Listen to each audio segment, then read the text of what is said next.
Hi, welcome to Rock and Metal Invasion. My name is Steve.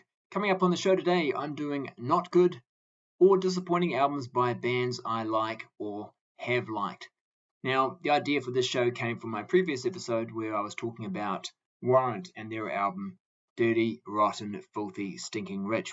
Actually, I was talking about bands that have an album with part 1 or volume 1 in the title and there's been no part 2 or volume 2.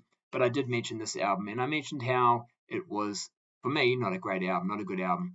I heard this album before I'd heard any other Warrant albums. I'd pretty much picked it up, you know, not long after it got released.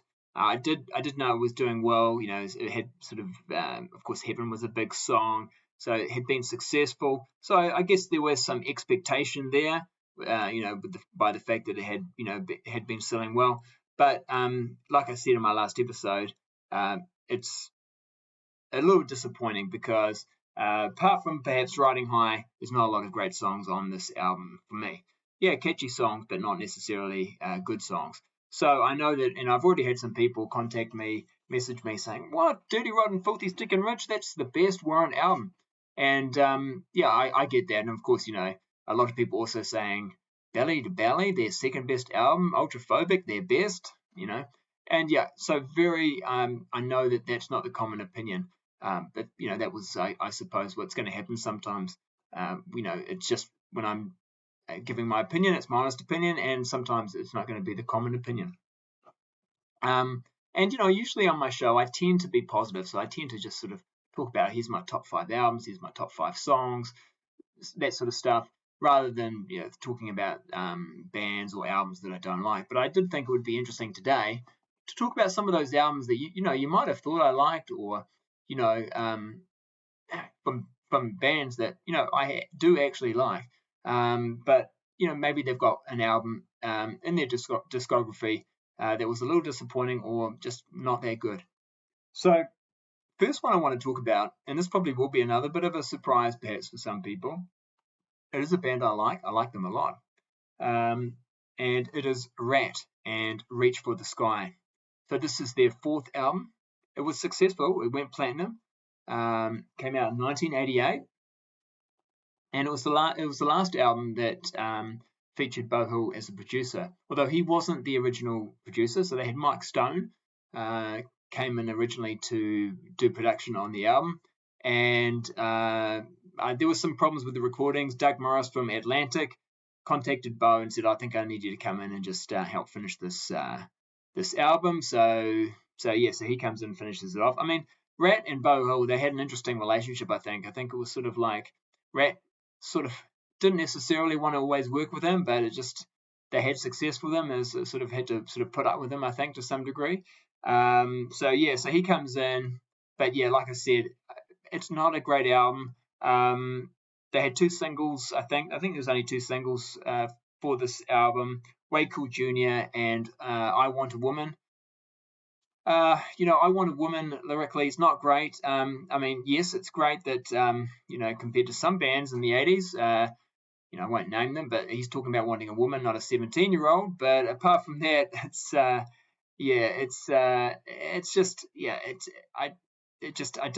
it just doesn't do much for me, that song. I think for a single, you'd expect a better song. Way Cool Jr., I mean, it has horns in it, so that's always a bit of a negative for me.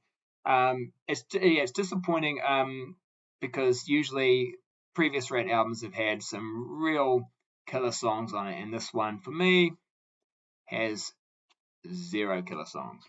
So yeah, not a good album for me. But I've kept it in my collection because I am a fan of the band. The follow-up album, which is this one here, Detonator. This is actually a better album. They got Desmond Child to come in and do some of the songwriting. Shame, Shame, Shame is pretty good. One Step Away is not bad. There are some good songs on here. It's still not as good, I don't think, as their first couple of albums. Prior to Reach for the Sky, they had Dancing Undercover, and actually, in some ways, this is also a little bit disappointing. Not that it's not a good album. There's some great songs on here, like especially One Good Lover. That's excellent. Dance, very good. it does fall away a little bit after those first two songs, I think. But also, it's a little disappointing for me because if you watch my channel, you know how much I love Invasion of Your Privacy, one of my favorite albums of all time, and this doesn't come close to it, unfortunately. But yeah, like I said, still got some good songs. So yeah, there we go.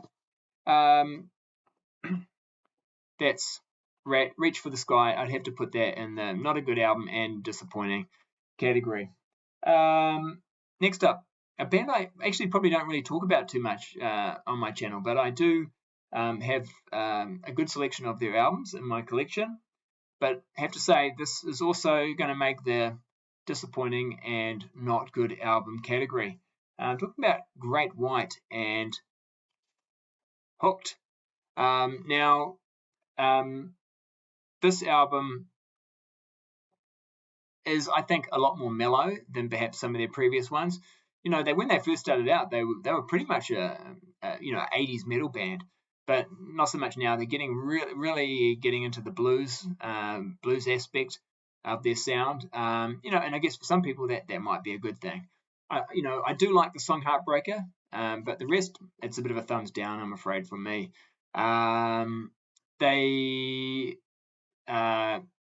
They had now this of course is the uncensored version. So one thing about this album, I guess that's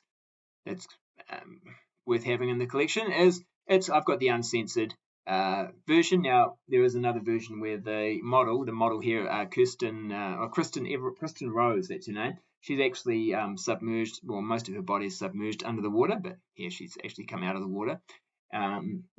So, and she's actually in two of the music videos. That were two of the three. There were three music videos for this album, and she's in Desert Moon and Call It Rock and Roll. Desert Moon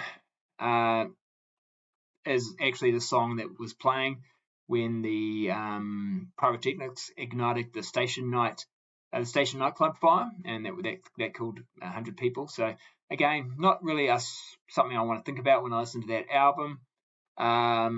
And there was another single as well, Congo Square. That was actually the first single from that album, which again is very bluesy.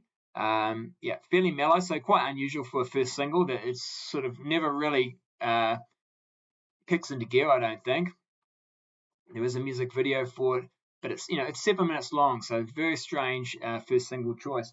And interestingly enough, so that came out in 1991, and it didn't take them very long to release another album after that. Now, granted, it did go gold. So it did go gold in the States. But the previous one went double platinum. So this one here, this actually went double platinum.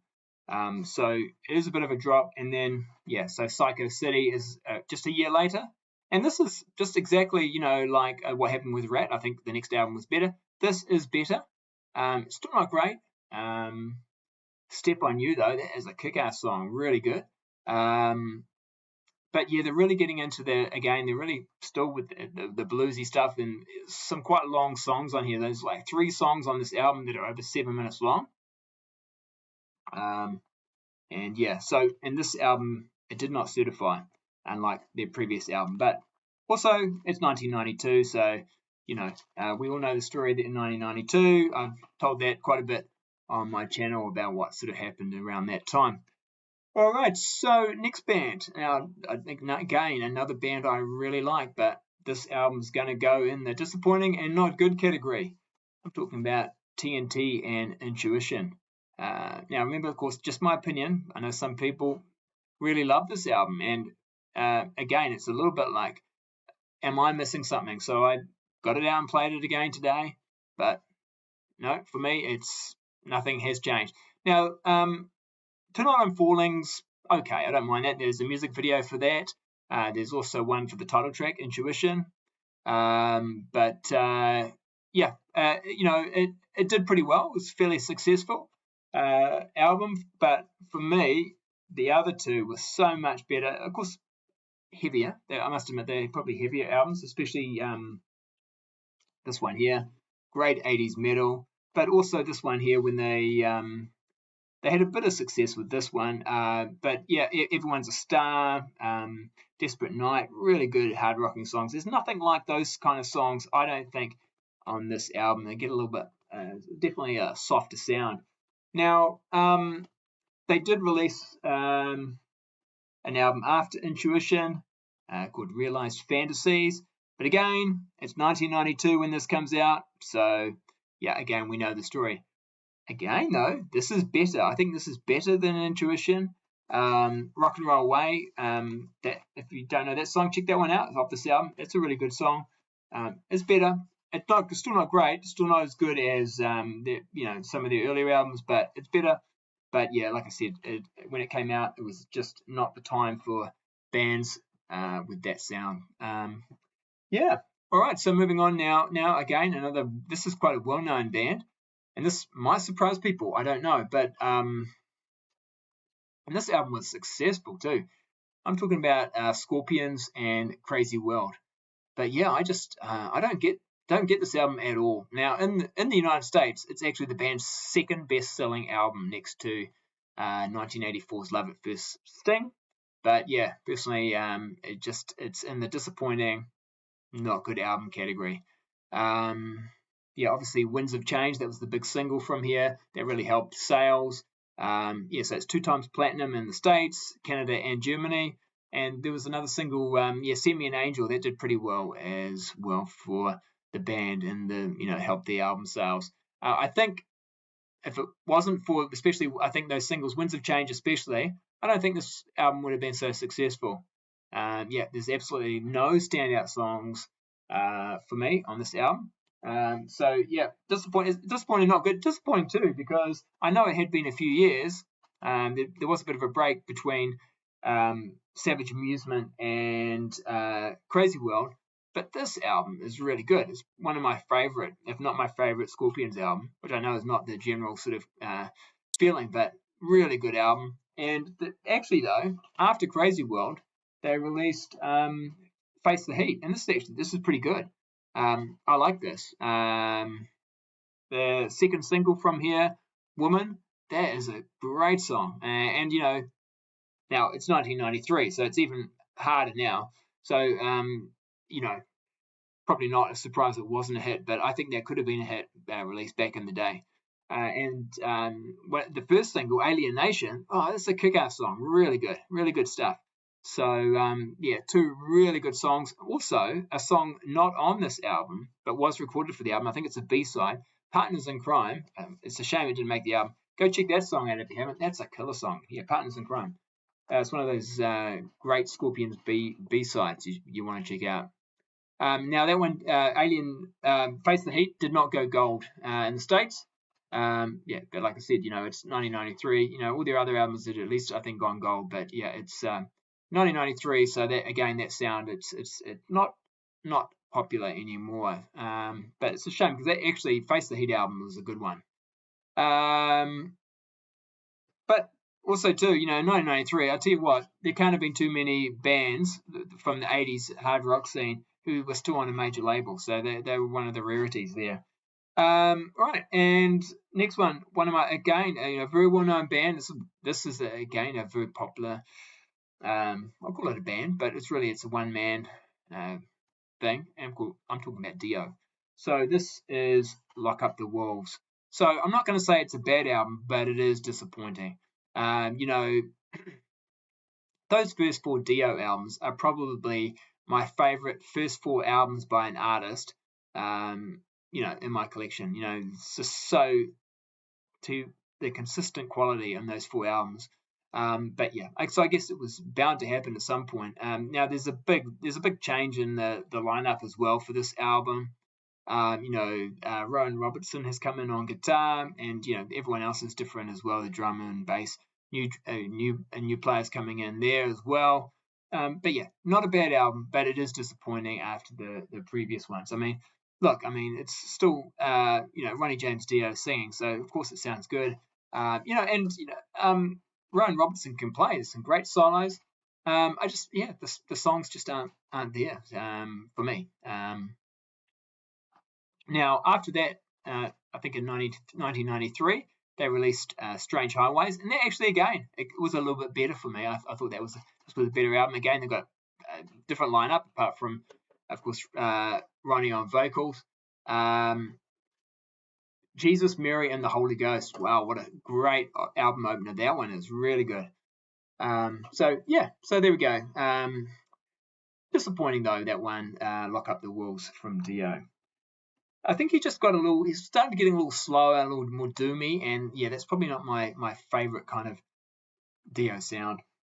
All right, now, next band I want to just quickly, I got two more bands to talk about. Another well-known band, and I have actually already talked about this band before. I've actually done a whole episode on this band, but I'm going to talk about Bon Jovi, and I did an episode which I called Bon Jovi, the good, the bad, and the disappointing. And that's because that's pretty much my history and my feelings about Bon Jovi. Sometimes it can be really good, sometimes it can be really bad, and sometimes it's just disappointing. I'd probably say this album,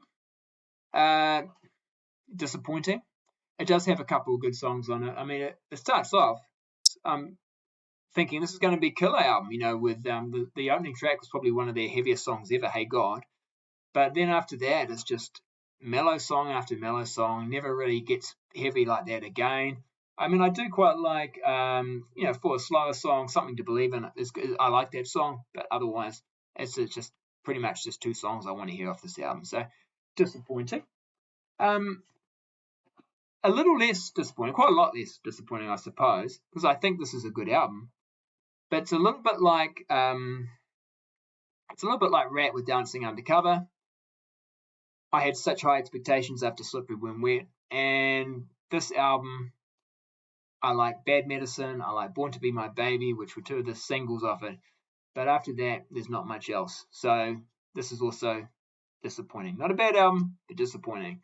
Again, I guess it's a whole, my expectations were set quite high after Slippery When Wet, and yeah, they weren't quite met, I don't think, with New Jersey. Now, then they surprised me with Keep the Faith, because I was possibly starting to lose the faith a little bit, and I really like Keep the Faith, but and then again sets me up for expectations on these days, and then I was a little bit disappointed. Last band I want to talk about, I think this might be an album that people who like the band do consider perhaps not their best one. Even maybe the band themselves. So this is Motley Crue and Girls, Girls, Girls.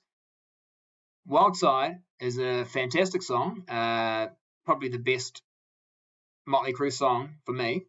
But apart from that, there's nothing else on this album I really want to play.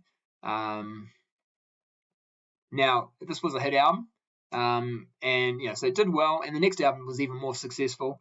But for me, those first three Crue albums are essential. And yeah, again, I'd probably still say, just because Wild Side's so good, it's not a bad album, but Girls, Girls, Girls is what it is, right? And there's a couple of other songs, I suppose, that they're okay, but it's disappointing. After like I talked about Dio with 4 great albums in a row, for me, Crue had 3 really great albums in a row there. All right, so there we go. So there's some not so good or disappointing albums that I have in my collection. Hope you found that interesting. I'd love to know what you think about my opinion. Remember, it's just my opinion. Totally respect the fact that I might have just talked about some albums that are your favorite albums, and that's totally cool. Why don't you tell me about it? Are there some other albums by bands you like that have maybe that you didn't like so much? So you like the band, but maybe they put out some slightly disappointing albums. Let me know. Make sure you hit the like button, subscribe if you haven't, and I'll be back with a new episode soon. All right, we'll catch you later. See ya.